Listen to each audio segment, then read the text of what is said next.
یا ربی بالمصطفیٰ بلغ مقاصدنا۔ السلام علیکم ورحمۃ اللہ وبرکاتہ۔ میں غلام جیلانی مصباحی آج ایسا مسئلہ لے کر حاضر ہوا ہوں جس کا جاننا ہر کسی کو بہت ضروری ہے، ورنہ نماز پڑھتے رہیں گے اور نماز ہوگی ہی نہیں۔ وہ یہ ہے کہ آپ دیکھتے ہوں گے کچھ لوگ نماز پڑھتے ہیں لیکن ان کی زبان بھی نہیں ہلتی، یعنی دل ہی دل میں قرآن اور تشہد اور دوسری چیزوں کو پڑھتے ہیں۔ کچھ لوگوں کی زبان تو ہلتی ہے لیکن آواز نہیں نکلتی۔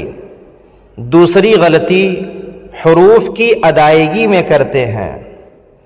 اگر اس طرح سے کوئی نماز پڑھے گا تو اس کی نماز بالکل نہیں ہوگی۔ یہ دیکھیں بہار شریعت جلد اول صفحہ 511 میں ہے۔ قرات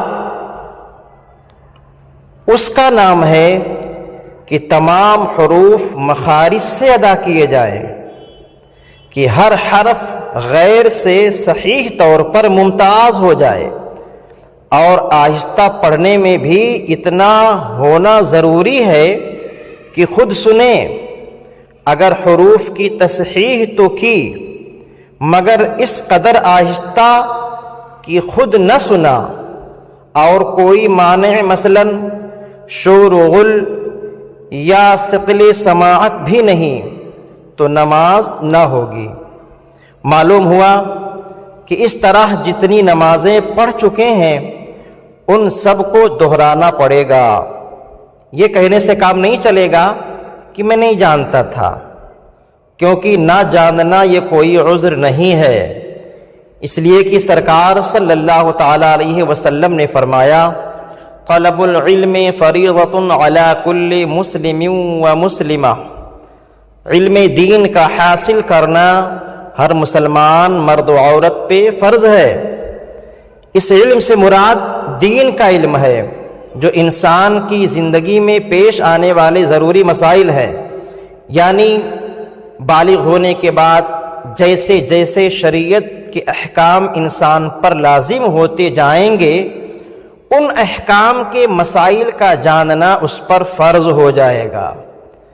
اب اگر ان مسائل کو نہ جانا اور اس نے وضو بنانے میں، نماز پڑھنے میں، روزہ رکھنے میں، زکوٰۃ دینے میں غلطی کی تو اس کا ذمہ دار وہ خود ہوگا، اس کو گناہ ملے گا۔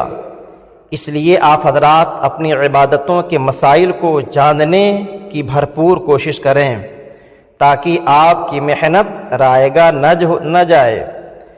میں نے چینل اسی لیے بنایا ہے تاکہ آپ حضرات کے پاس دین کی معلومات آسانی کے ساتھ پہنچا سکوں، لہذا آپ حضرات میرے اس جمالی چینل کو ضرور سبسکرائب کریں۔